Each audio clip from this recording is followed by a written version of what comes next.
curva. Gira de novo. Continua no giro. Continua no giro pra ele perder. Sem motor. Sem motor. Sem motor, pra ele afundar. Isso que ele não desceu. Aí, volta pra dentro agora. Ô, cara, falou. Faz a curva pra cá, traz ele. Maior. E aí, beleza? Opa. Traz ele, sem dar motor.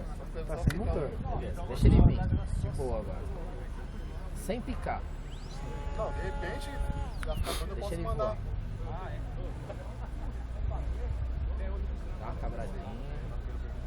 Muito. Vai de carro. Você cabrou, você ganhou muita altura. Traz ele pra dentro agora. Deixa ele descer. Deixa ele chegar mais perto do chão. Traz ele pra dentro. Você tá fora do morro ainda. Dá motor e volta. Ele vai.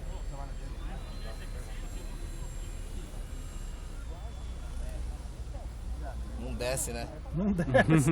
Esse é o problema. Aí já corta motor, ó. Já Tá cortei. na altura legal, ó. Vai lá no fundo e vem pra cá. Nossa, olha comigo. Né? Só pega no carro pro outro, né? Dá motor que ele vai. Um pouquinho só um totalzinho. Corta. Cortei. Traz ele reto pra cá.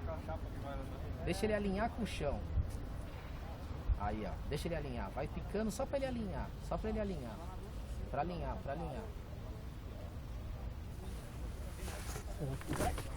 Dá motor que vai pegar no lá.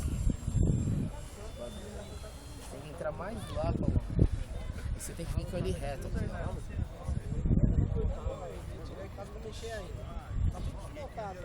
Corta e faz a corrida. Traz pra cá. De lá, ó.